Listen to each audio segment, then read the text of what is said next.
ഇന്ന് തന്നെ ഡൗൺലോഡ് ചെയ്യൂ. കാണൂ നിങ്ങളുടെ ഫേവറേറ്റ് ഷോസ്. ഇതിൽ ഒരു പരിഹാരം ഇല്ലേ ജ്യോത്സ്യരെ?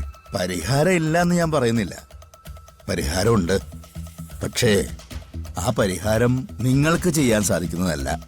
എന്തു പരിഹാരവും ചെയ്യാം. എത്ര പണം വേണമെങ്കിലും ചെലവാക്കാം. പൂജയോ വഴിപാടോ എന്തായാലും കുഴപ്പമില്ല, ഞങ്ങളതെല്ലാം ചെയ്തോളാം. അങ്ങനെ പൂജയും വഴിപാടും കഴിച്ചുകൊണ്ട് ഒരു കാര്യമില്ല. അസുര നിഗ്രഹമാണ് വേണ്ടത്. അസുര നിഗ്രഹോ? ഒരു പുനർജന്മം നടക്കാൻ പോകുന്നു. 6 തലമുറയ്ക്കപ്പുറം പൂർവികരുടെ തിന്മ കാരണം ഇല്ലാതായി പോയ ഒരു ആത്മാവ്.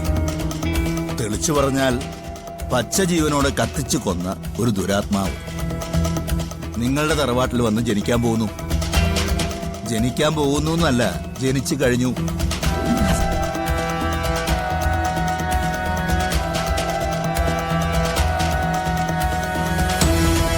ജനിച്ചു എന്ന് ഞാൻ ഉദ്ദേശിച്ചത് ഭൂമിയിൽ ജനിച്ചു എന്നല്ല, ഉദരത്തിൽ ജനിച്ചു എന്നാണ്. ഗർഭിണികളായ ആരെങ്കിലും ഇപ്പൊ തറവാട്ടിലുണ്ടോ? മകളും മരുമകളും പ്രഗ്നന്റ് ആയിരുന്നു. അതിൽ മകളുടെ പ്രഗ്നൻസി അബോട്ടായിപ്പോയി. എന്താ ജ്യോത്സ്യരെ? അത് വെറുതെ പോയതല്ല, ഇല്ലാതാക്കിയതാണ്.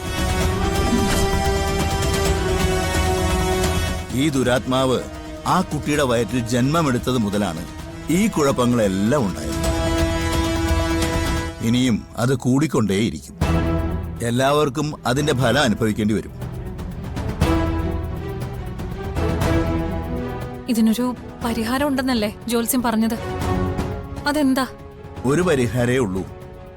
ആ ദുരാത്മാവ് നിങ്ങളുടെ തറവാട്ടിൽ ജനിക്കാൻ പാടില്ല.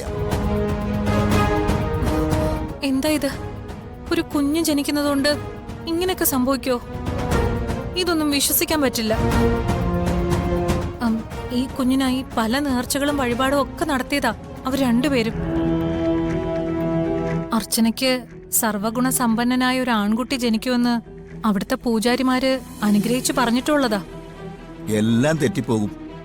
നിങ്ങൾ ആരും പ്രതീക്ഷിക്കുന്നത് പോലെ അല്ല ഇനി സംഭവിക്കാൻ പോകുന്നത്. ആ ജനനം സർവനാശത്തിന്റെ തുടക്കമായിരിക്കും. ഇതിൽ നിന്ന് ആ വീടിനെയും അവിടെയുള്ളവരെയും രക്ഷിക്കാൻ ഒരേ ഒരു വഴിയേ ഉള്ളൂ. ആ കുഞ്ഞ് ഈ ഭൂമിയിൽ പിറക്കാതിരിക്കുക.